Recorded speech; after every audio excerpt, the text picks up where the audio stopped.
Tayo'y hindi kanuno, tayo'y mga Pinoy.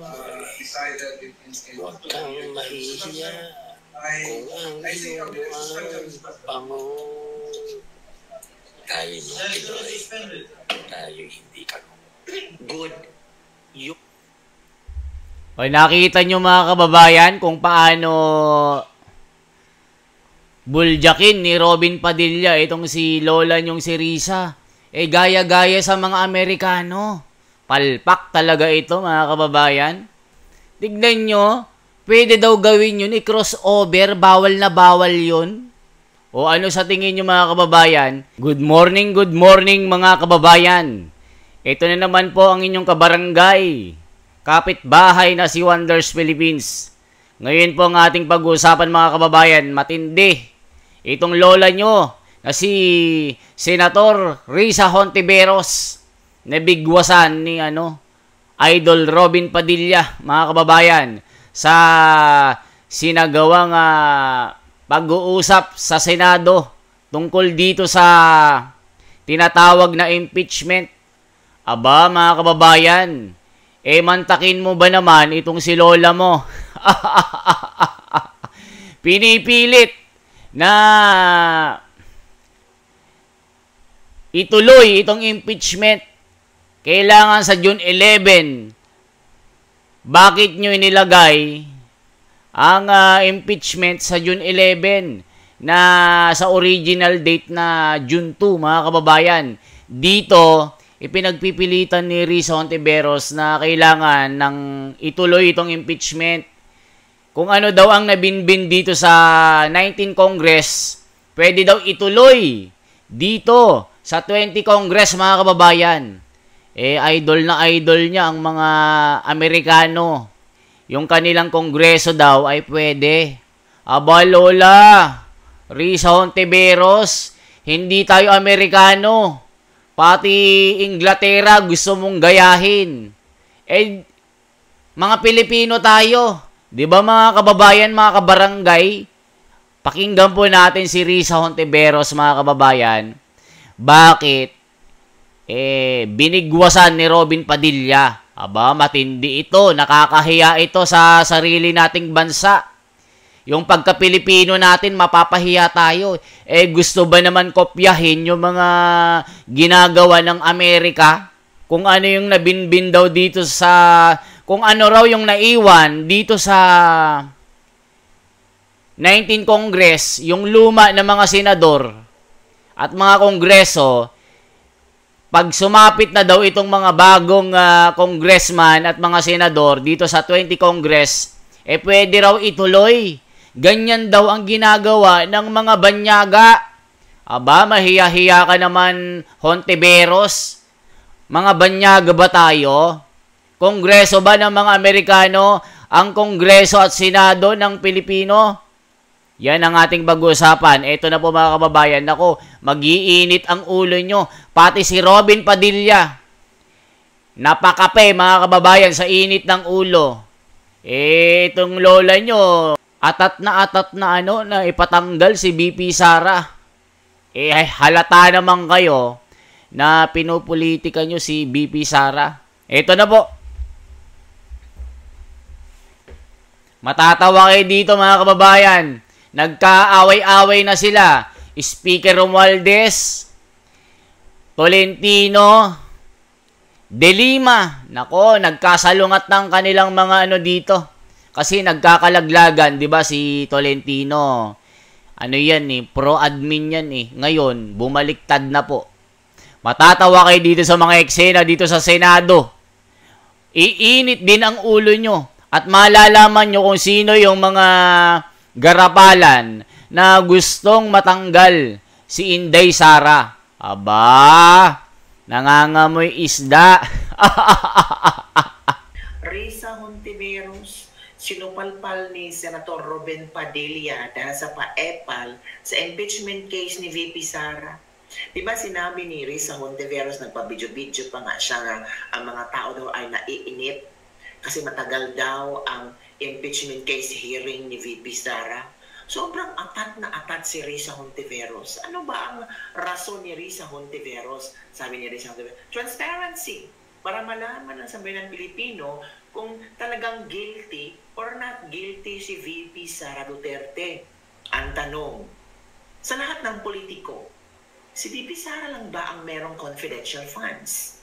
Si VP Sara lang ba ang hindi na-liquidate o ni-liquidate?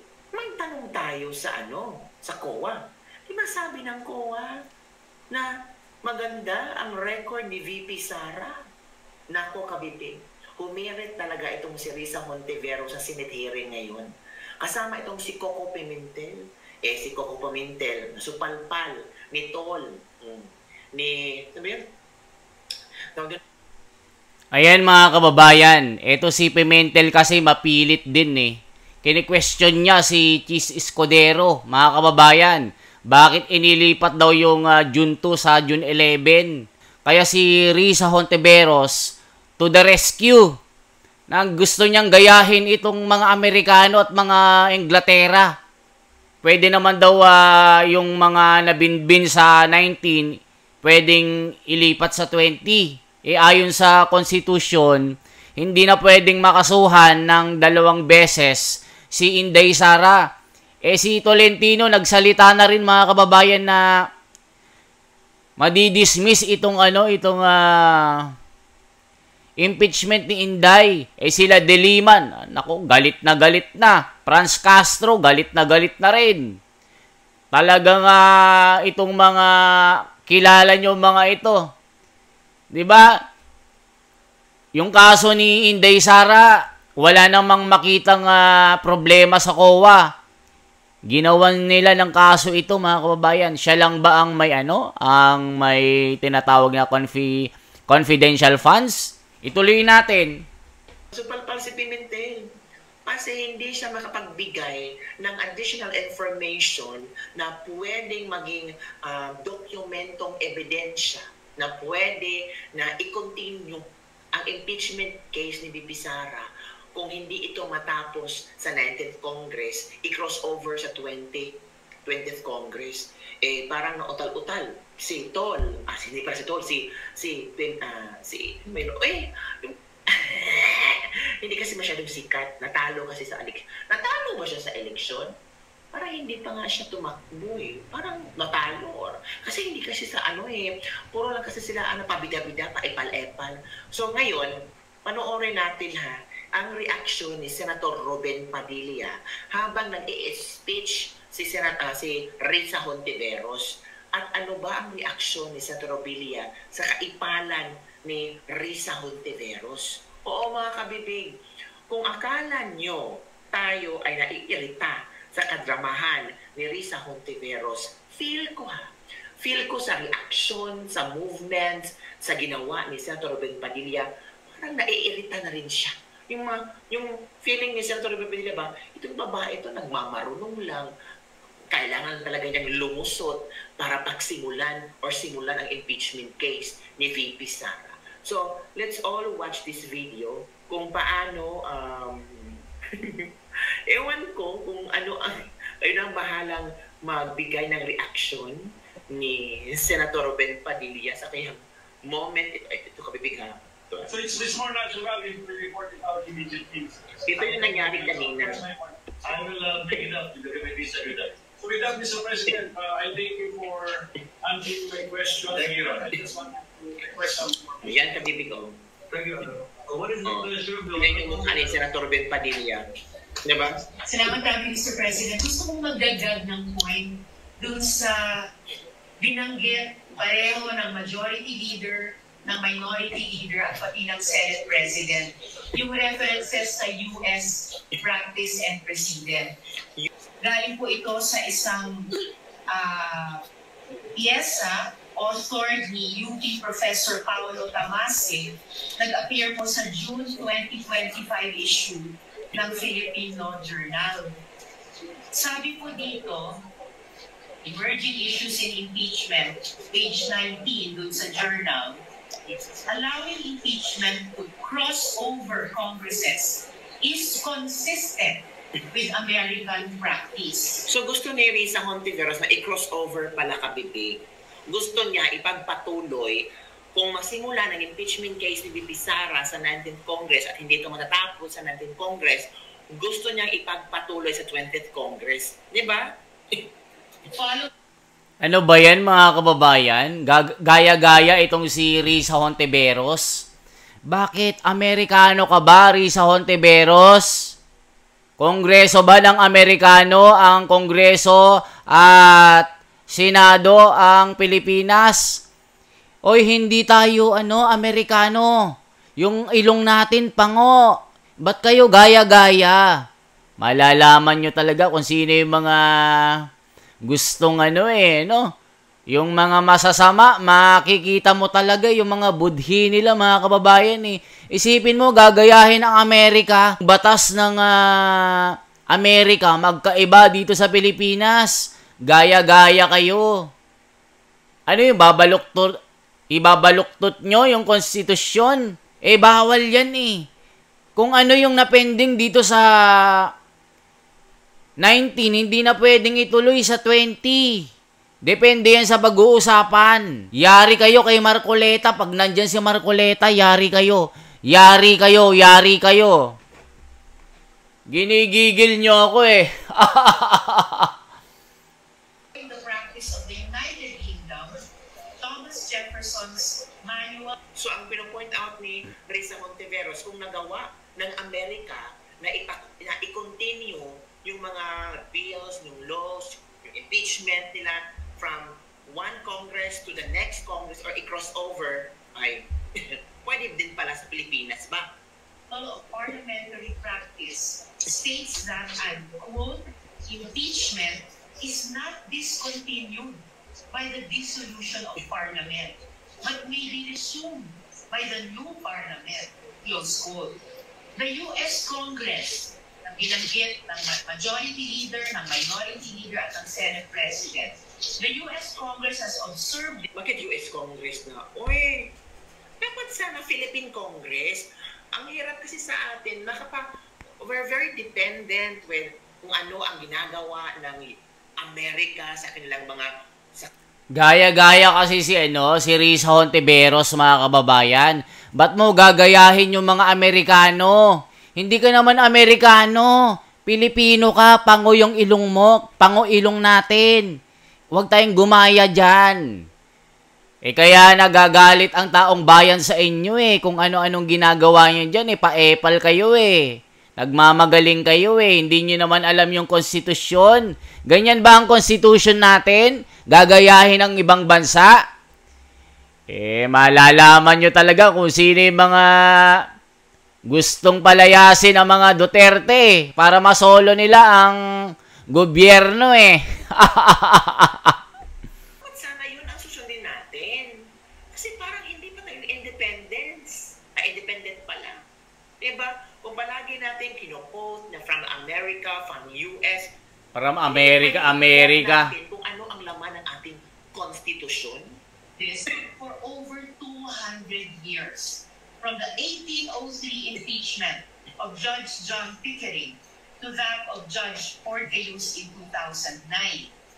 In Congress, impeachment proceedings are not discontinued by a recess. Palpak itong ginagawa nito. Impeachment proceedings extended from one Congress to the next. 5 halimbawa, Mr. President, sa article na ito. Babanggitin ko lang yung pang-apat kasi yun pamilyar. Si Robin Padilla. Palpak itong si Risa dito. Was presented to the Senate after the Palpak Senate ginagawa niya. sine die. Yan, mayayari ka dyan. The Senate had adjourned sine die for the... Napakahirap naman. Di ba kung ako makikinig, no? Parang, ano ka ba, Risa? Mali ka doon, mali ka doon. Mali ito si Risa dito. Kung ano ang sinasabi ng konstitusyon, sundin natin. Pag puro US, halata, day. 105th Congress, and the Senate conducted the trial in the 106th Congress. Mr. President, So, for the record lamang po, dahil very, very pertinent sa binanggit ng majority leader, ng minority leader, at pati ng Senate President na Kinausap si following Tolentino. U.S. practice and President. And with Duly noted and entered into the records. Majority Floor Leader. Ito na, Tol. Pagutin mo, Tol. Kaiba yung sa Philippine Senate at US Senate kasi ang naiiwan sa US Senate tuwing mag-eleksyon ay 67 senators, enough to constitute a quorum out of 100 senators and enough to convict or acquit. Sa atin po, 12 lang. At enough to have a quorum of 13 or so a number of 16 to convict or acquit. But as it may, Mr. President, we have all the discussions done, and I think this would really be part not just of the discussions, but whatever Tayo hindi tayo mga Pinoy. decided in Huwag kang mahihiya kung ang I think iyong bango. Tayo mga Pinoy, tayo hindi Good. O, nakita nyo mga kababayan kung paano buljakin ni Robin Padilla itong si Lola nyong si Risa. Gaya-gaya sa mga Amerikano. Palpak talaga ito mga kababayan. Tignan nyo, pwede daw gawin yun, i-crossover, bawal na bawal yun. O ano sa tingin nyo mga kababayan? Deadball na itong deadball na itong impeachment. Pinipilit talaga nila na ma-impeach si BP Sara. Kita nyo naman, hindi pinapansin ng taong bayan. Sabi nila, nag-aantay ang taong bayan na ma-impeach na si BP. Hoy, kayo-kayo lang dyan. Mga palpak kayo. Halata kayo, Lola Hontiveros. Comment nyo po mga kababayan. Isang like, isang share po at isang subscribe.